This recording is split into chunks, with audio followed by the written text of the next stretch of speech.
Hi, this is Alicia with another Heuristic podcast, and today we're talking to Kison Patel. He's the CEO and founder of M&A Science and Dealroom. So he used to be an M&A advisor, and he discovered there was a lot of room for improvement. And so his emphasis is on improving the quality of processes and the talent for M&A transactions. He's also the author of a popular blog and a podcast about the science and art of M&A. Anything you'd like to add to that, Kison? I think you covered it. Just we sort of a hybrid company that works in both education and technology for M&A, and do that through a series of business lines. But our goal is just making the industry better with lessons learned. Yeah, yeah, absolutely. And M&A, I know there's a lot of talk in M&A about the dollar signs, but it wouldn't happen without the people in the organizations. And which brings us to the heuristic. One of my main heuristics is to unleash people energy and fight entropy. And the logic behind that is that it's a rethinking or reframing of what a business is.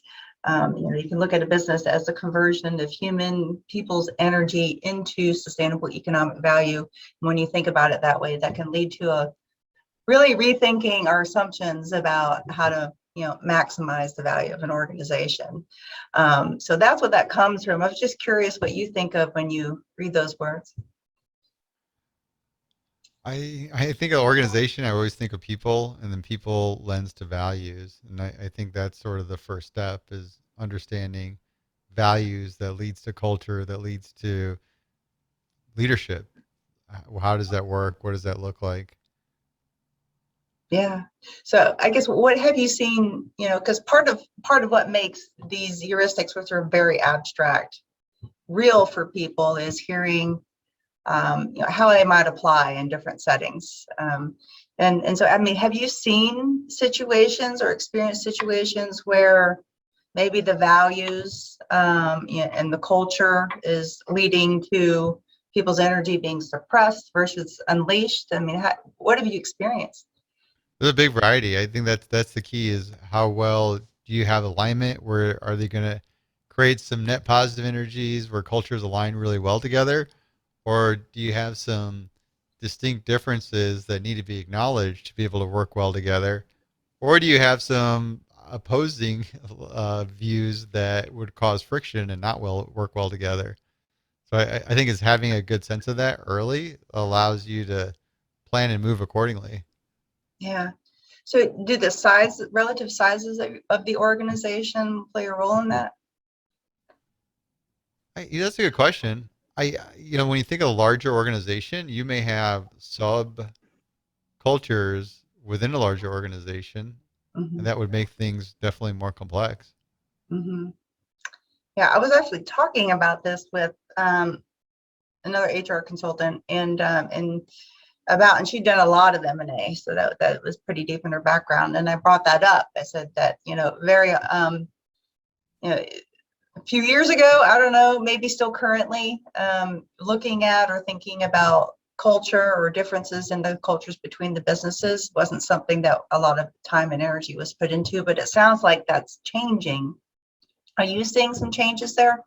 Oh yeah, especially the last at least 5 years. Hmm. We always look at it as the traditional M&A approach of being heavily finance focused to the modern M&A approach is very much people focused Hmm. and getting the alignment as early as possible, where you can bring up the end state or vision for the transaction. There's always some vision driving it, on how they're going to innovate, create value from the deal, and bringing that up to the very early in the process to socialize with the executives on both sides of the table to get the alignment, then understand what are going to be outline of the steps that we need to achieve this go to market, how the organizations will come together, and what does that look like from the customer's perspective. Each respective company is looking to deliver value to their customers, but as they come together, what's that going to look like for the customer experience? And then from there, it's continuing through that whole process to really build a plan on how you're going to execute it, but I think it also goes back to getting buy-in from the other side as well. So it's like really both organizations are working together to achieve those goals. Yeah. So, I mean, so we say, you say it's been finance focused, and I've certainly experienced that on the, in that private equity space. I went through that as part of the HR team. And you're saying that today is a lot more people focused. I mean, do you think that, I guess we are at the pinnacle of that? Is it still moving in that direction? I guess, what are the trends that you're seeing? I think so. I think even for us, when we have this strong focus on the management approaches of M&A, Mm-hmm. and we build around these trends or themes with Agile, and the whole idea of Agile is developing a change-oriented culture, continuous improvement, and transparency is a big part of it. I think Yeah. when you start bringing elements of transparency, that lends to the people focus. People want to know. Yeah. People, I think I've learned over the years, can handle the good and the bad as long as they know. It's when they're in the dark that they can't handle. Yeah. People can't handle the unknown, and that's when you create all the fear and uncertainty. Yeah. Yeah. It's like, oh yeah, there's nothing like a vacuum, information vacuum to create the biggest dragons and monsters that you can summon in people's heads. So, I mean, you also talked about how the culture or the relative culture or the combined cultures, as the case may be, relates to what the customer experience is going to be. Maybe you can speak a little bit more to that. Yeah, I think that's the thing that sometimes get lost. We Mm-hmm. get caught up in the deal, the model, the predicted synergies, but it all needs to really tie back the whole go-to-market motion to the customer. And what's that ultimately going to be like in the nuanced details for the customer? Uh, because that's where a lot of the points of friction come in, Mm-hmm. where you may not achieve those goals if you're not working from that perspective and view, and making sure that you have some feedback loop that you can iterate and keep aligned so that you have this clear understanding that you're driving value that you originally planned to the customer. Mm-hmm. So I think it's just more keeping top of mind. The whole storyboarding, building out those models jointly is going to be key to making it successful. Yeah. So these methods that you're talking about, so I assume that these are the sorts of things that you do through your businesses or in firms. Is this more common practice more broadly? Not always. It really depends. Things are shifting fast. If you get a company that is in that maturity path Yeah. where they have done a dozen deals, Yeah. then they start getting very aware about these factors and building them into their M&A approach. There's still some old school folks that aren't changing their ways, and that's a whole other story. But I think that's part of it. When you look at organizations that are really early in doing M&A, Mm-hmm. it's a learning curve, and they're Mm-hmm. making these stumbles, and this is a really really common one when we talked about aligning around values, looking at the customer journey. These things. No, it's a lot of times when you're doing your first deal, you're really looking at what's your balance sheet that you're purchasing, and what does that model look like. You don't really get into these intricate things till you've gone through the process and had some of the sort of fail points and look back and understand what went wrong. Then you start digging into the people components. That's Mm-hmm. the difference with M&A. It's not like a lot of other areas in finance that are highly quantitative. This is very much qualitative. It's all about people working together to produce the results. When you're pursuing M&A, you're essentially contributing to the largest magnitude of change management this organization you're acquiring is going to go through, Yeah. and that's tough. It's tough, especially when you're looking at the differences between culture, but even disrupting just the ways they've been doing things or how they processes they've created over years and years, and changing all those things in a short period of time. Yeah. So I guess what I guess I'm really curious about your typical customers. Like, is there a particular subset of industries? Is it companies of a particular size? For Um, our practice, we primarily work with 1 billion plus market cap organizations across industries, and then in addition, we'll work with private equity backed roll ups. Hmm. Those tend to be our sweet spot. Gotcha. Gotcha. Yeah, because my experience is typically going to be, gosh, I've seen a lot more M&A in the trades, which is, interestingly enough. So you've got, in these cases, even if they're family-run businesses, you second, third generation, and they're taking it to, a different level, and they're acquiring these shops where maybe, it's a baby boomer owner, and they're just like, I'm out. This is too crazy. Yeah. Or, things are shifting, or I'm just ready to cash out. I'm just, this is too hard.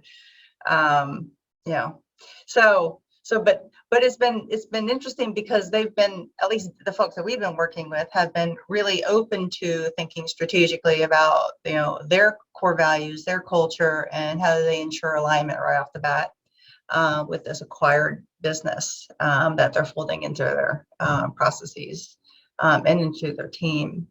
So I guess that I am seeing that, but I don't know how much of that's because that's just what we do versus that's what's common. So I guess, yeah, well, so thinking through back to the heuristic, so part of unleashing people energy is, using some of these methods that you're talking about, even agile methodologies, models to clarify what the differences are between the businesses in terms of the customer interface and then the internal communication structures. How do we at least sort out what the gaps might be so that we can plan ahead? So the other part of this heuristic, though, is fighting entropy. What are the biggest sources of entropy that you see in your practice? What do you mean by entropy? I'm not Yeah, familiar with entropy. yeah. So entropy is another one of those terms that I borrowed from another field, but it's from physics, and it's basically energy that gets disorganized. So energy just sort of over time in any kind of organized system tends to degrade, and that's Okay. entropy. Mm-hmm. Yep. So how do you keep from that happening? Mm, yeah. It's just the more I've looked at these and see the success of deals versus failures, so much of it ties back to leadership. I mean, we could dig into the cultural pieces, these elements, and things of that sort. But at the end of the day, there's a large magnitude of change that needs to happen, and it's driven by leadership. When you have a good leader in place Mm, that can evangelize the change and the why, mm, and really align their teams around the goals and what they're going to get and achieve from it, it tends to make that big difference. Um, there are like a lot of challenges. I mean, obviously easier said than done. When you mm-hmm. go through this process, it is painful. It's very disruptive, and you do lose that momentum. That's why most organizations try to do as much of the integration as they can within the fabled 90, 100-day plans, because that's what ends up happening. You have that issue where the momentum really drops down. So, but I think the ultimate is having the right people in place, right leaders that can do that, can drive, can keep that energy up from the beginning, can get a strong level of alignment. It's just almost any organization is just success is driven by having good leadership in place. Yeah. So I guess what role do you and your teams play in, I guess, ensuring, vetting the leadership, for that skill and capability that you're describing? Oh boy, we don't get involved in any of that stuff. We not yet. We're sort of on the back end. We always look at two parts: the practices. There's these old kind of waterfall approach of creating a massive plan and approaching M&A, Mm, to Agile, which we're big advocates of because the mm-hmm. very nature of Agile has a lot of commonalities where the pains the software engineers had when they created their models, even Right. modeled off of some of the stuff from lean manufacturing. But it was to solve, you have a lot of assumptions as you go through a process. You want to validate those assumptions as early as possible. Mm-hmm. So it's being able to respond to changes as they happen, Mm-hmm. being able to respond to changes as they're happening, and Mm, then being able to deliver value by priority. Uh, and we see the similar in M&A. You start a deal, there's very few people involved, there's very little information. But as you mhm, continue the process, more people get involved, a lot more information comes in that you want to be able to act on as it comes in. And as you identify risk, as you identify opportunities, be able to update and act accordingly. And then as you go through the process of actually capturing the value when you integrate the company, you want to do that in order of priority as well. And that's where another common element of Agile is how you structure your teams. mhm, Do you have these pillars of work streams organized by functions? mhm. Because that tends to be pretty inefficient. They tend to create these silos within those functions. Right. Or can you create cross-functional teams solely designed to capture a specific value driver? Mhm. We see that as being similar to agile teams of software developers. Instead of having all the back end developers on a team, front end developers on another team, QA testers, and so forth, Yeah. you can basically put one of each, and they can go off and actually create full functions or feature sets on their own. And really similar here, can we create that kind of same structure to capture value in an organization with a team that's based off of the different function roles that are needed to capture that value? Yeah. So that's where we'll get in, where we documented these practices from a lot of research and case studies around organizations that have Mhm. successfully done it, mostly software companies that bring it up from their engineering culture Right. and build into a framework to help other organizations. And that's the crux of our book we published, Agile M&A. And then in turn, we design software around those best practices where we've had project management software for a number of years, but we continue to iterate on it. I'll give you one example. We've noticed a trend with OKRs, especially software companies. They'll use Yeah. OKRs to frame the value drivers, but use Right. it to keep alignment as they progress through a integration execution. And Mhm. you end up with a lot of lists, a lot of tasks that are being done by a myriad of people, but at any point, anybody can see where their task rolls up into one of the OKRs, and it really keeps this level of accountability and alignment throughout the process, which is critical to get the best outcomes. Now we're building that into the software. That Mm. same level of support, because now we've identified as a best practice, we see it trending and emerging, but how can we help organizations standardize it through technology? So that's where we come in. It's sort of hand in hand for us to learn the best practices, document them, share them with the community that we're bringing about, and then be able to build the technology tools around it.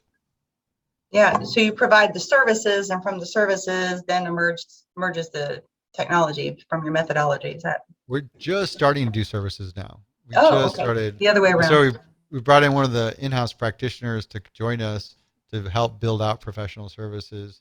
And it's not competitive to what most consulting companies do in terms of supporting a deal. Hmm. It's really more of a lightweight service to help operationalize the best practices and technology Hmm. in the organization. So it's really supporting their existing in-house M&A function.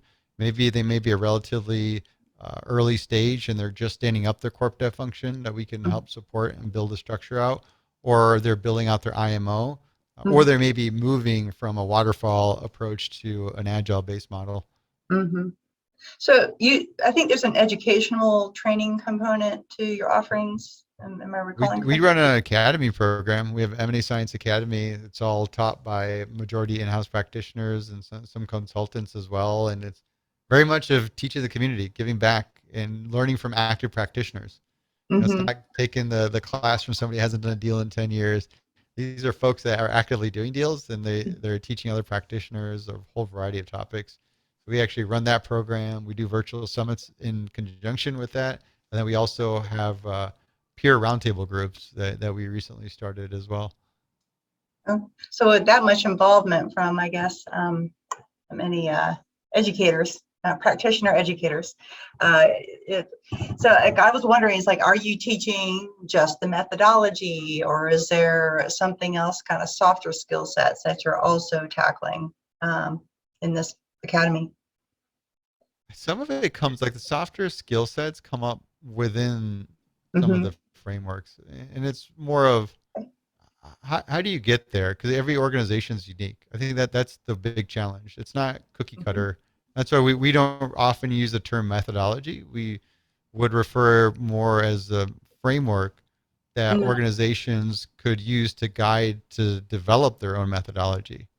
Just gotcha. because it's everything's so nuanced to their industry, their team size, how they're structured, and some of that would help guide them to say, okay, well, let's first of all, can you at least understand what your process looks like, who the key stakeholders are, and identify with the pain points that they're encountering, and Hmm. then from there, this is a great thing I think is really helpful and helps to get facilitated by a third party as well, just to keep it a little like, abstract and objective, is to have everybody get together in that roundtable or maybe Zoom call these days, and be able to prioritize those challenges from each of the different stakeholders as one list. And I think it gets a lot of alignment. It gets a lot of sort of cross visibility across the deal life cycle, so Hmm. others can truly understand what are some of the challenges that happen on the other side, Hmm. and it leads to a lot of obvious adjustments that can be made to create a lot of efficiency gains.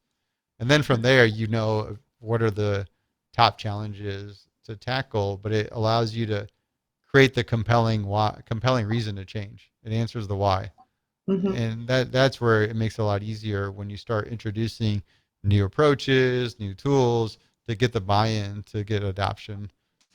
It's tough. I think at the end of the day, like the biggest thing we try to foster in companies is helping them move little by little to change-oriented culture. Where can we start trying little things and seeing the improvement and talk about it, and just incrementally move towards a way of changing and continuously improving. Yeah. Yeah. Well, yeah. So you're not just teaching, like you said, a method or an approach, but you're, and not just, I guess, helping them combine their cultures, but also changing that in a particular direction that is innovative and, long-term healthy. Um, yeah, when things are going great, but I mean, we do the same thing from a different angle. I mean, I hear a lot of commonalities, although we're working with obviously much smaller organizations, but I've steered away from using the word agile. I think by the time I came around, it was just maybe a little worn out. But that sort of getting a group together, not getting on a project oriented basis, because you get like 5 steps into a 20-step process and you're already off track if you're especially working in a smaller organization. And then we do have sort of like a check-in that's very much like that. All your key stakeholders, you're doing issue resolution, you're prioritizing things together. There's a process by which it's facilitated, but everybody's weighing in and co-authoring. So it's just very interesting because it seems very, I don't know if sophisticated is the right word. That sounds like very ivory tower, but it's pretty. What's the word I want? It's elegant. It's an You elegant know, solution to a complex problem. I think there's three approaches almost all the teams I'm involved with practice. Mhm. One is a prioritized backlog. So there's one list that's really clear on what needs to get done, and it's organized in a descending order of priority. And it's Mhm. always live. It's moving. Priorities change. You move items around. That's one. That helps keep everybody aligned and looking at the same thing. Priorities change. They can look at that same list and know exactly what they need to get done today. It's Mhm. whatever's on the top of the list. Second is stand ups. I know there's the daily stand up. We don't quite do them daily. Most of the teams are doing them 2 to 3 times a week, but the same format. What have I done since the last time we got together? What Mhm. am I going to do before the next time we get together? And any bottlenecks or showstoppers I have. That I run across the teams. And then the third is doing retrospectives. Just having a periodic time, even could be as once a month, where we get in and really talk through what's going well, what's not going well, review our process, and document what are opportunities to make some incremental improvements, and have somebody accountable to carry out those. Those are like have done really well in terms of just giving that agile culture. We use the term a lot because we published a book around it, and I think from us, because a large portion of our business is coming from technology, it's Oh, very yeah. much of the tech based culture in the company.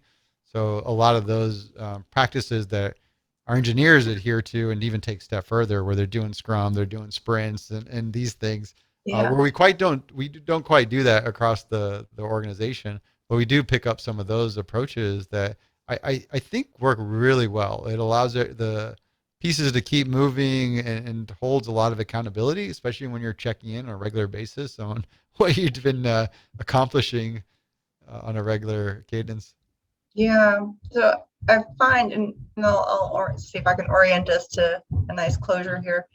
When it comes to unleashing people, or at least unleashing people energy, really is like, part of that's great leadership, as you talked about, getting people in the right seats, matching their talents, abilities, and interests, against what's required of them, and with a developmental arc to it. And then there's fighting entropy has everything to do with having a clear why, and a purpose, to aim towards, clarity of how I'm contributing, in terms of my role, in terms of the activities, towards that purpose, and real clear decision-making structures. So I often like to say, I've never met a personality conflict that's not, in large part, an operational issue, clarity issue. Yeah, yeah, you know, yeah. No, I think you hit on all the right ones. yeah, yeah. But yeah, fundamentally, I think you said it. Like if you dig into, and if you're gonna, really lean into, transparency, agility, organizationally, you can't help but bump into the people side, one or the other. So It's all about the people side at the end of the day. I mean, if you're not focused on that, it's not a good thing because yeah, yeah. I like I did a conversation the other day with another executive, but his emphasis was about the speed to make corrections. That a lot of times you have various stakeholders that want to take a lead on an initiative or direction, Mhm. but the key thing for them was to build some key OKRs or KPIs, whatever terminology you want to use to Mm. measure success, but to be swift when it's not going the direction that they want. Like they're not Mhm. waiting a full turn quarter to see the results. Maybe max 60 days, but when they don't see that results in the direction that they're looking for, they're acting really quickly to make that change and take a different approach. Yeah, yeah. It's like there's this additional, not just structure, but, scanning activity that needs to happen. Just like, is this still how we should be going? Is this still the direction? And that can feel, I know to some leaders, that can feel inefficient, because they think they know where they're headed. Absolutely. Well, wonderful. Well, Kison, has been a delight. The way that you frame things is, fascinating, and I know I'm going to, well, it is a little tedious going back and going through the transcript, but I'm going to relearn so much, I know, by re-listening to our conversation, and by writing up that transcript. Is there anything else that, feels important to share at this point? We didn't talk much about empathy, but I feel like that's probably the most critical factor when you're driving change. Is a lot of times we get so task oriented and we're trying to get things done and meet objectives and goals, but you got to spend a little time to check in with people and see where their heads at, how they feel, why they feel that way. Mhm. I just think that's something that needs to be a reminder across the organization, especially when you're going through an event like an M&A and integration process where it's so much change that's happening that could be very disruptive and may very much misalign with someone's even personal life and the things that are going on there, to add all that at the same time. So, just checking in with people is probably the other big key thing that we didn't touch on so much. And I think when we talk about harvesting that energy and keeping that momentum. That's another key element to incorporate. Yeah, yeah, yeah. Some people are really good at scanning for that energy and then noticing something shifted and checking in with people. I definitely have team members who are really, really good at that. And it's good to have that skill set and talent in the circle, um, or build it into the process. Yeah, totally agree. Completely agree. It should be. Awesome. Well, Kison, thank you so much for your time. You've been very generous. My pleasure.